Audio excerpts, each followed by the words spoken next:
Ayon sa datos ng Program for International Student Assessment o PISA taong 2022, isa sa kada 3 Pilipinong estudyante ang nabubuli sa paaralan. Ito ay katumbas ng 43% ng mga babae at 53% ng mga lalaki na nakakaranas ng bullying sa Pilipinas. Ikaw, nabully ka na ba?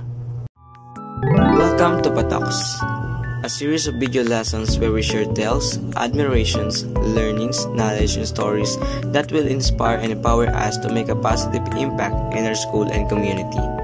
In our pilot episode, pag-uusapan natin at tutuklasin ang tungkol sa isang napakahalagang paksa na nakakaapekto sa ating lahat at kung ano ang magagawa natin para maiwasan ito.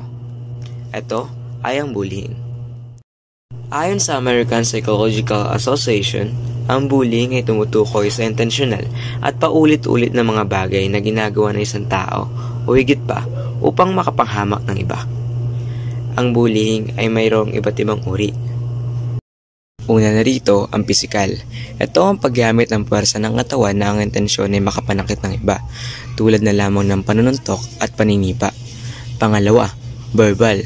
Ito ang paggamit ng mga masakit na salita, pangaasar o di kaya pagmumura o curse words. Pangatlo, social o relational.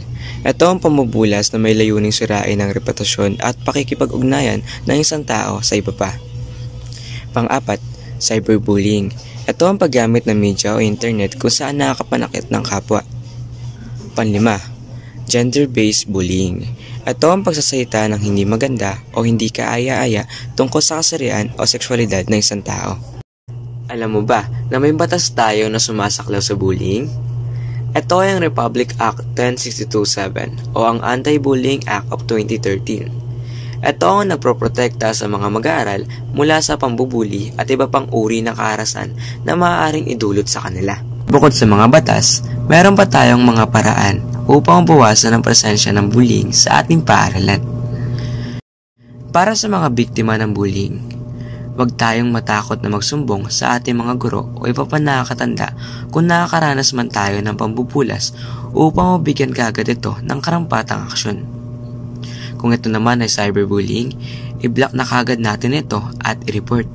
Para sa mga bystander o nakasaksi sa pambubuli, we should act or ACT. Ito yung acronym para sa action o pagsasagawa ng report o pagsusumbong, care o pagkakaroon ng pakialam sa biktima ng bullying at sa nambubuli kung saan hindi natin tinotolerate ang maling gawin nila, at talk o ang kumausap na mga kaibigan o kakilala at sabihin sa kanila na masama ang mambuli. Para naman sa mga nambubuli, yes, sila rin ay dapat natin tutukan. Hindi lamang ang mga biktima at mga nakasaksi ang ating binibigyang atensyon, kundi pati na rin ang mga gumagawa nito, sapagkat ang ilan sa kanila ay mayroong mabigat na dahilan kung bakit nila nagagawa ang mga bagay na ito. Lagi natin tatandaan na hindi magandang manakit ng ating kapwa-tao. Dapat tayo ay nagtutulungan at nagmamahalan. Huwag din tayong matakot na magsalita at tumayo para sa tama. At dahil dyan, dito na nagtatapos ang unang episode ng Patox.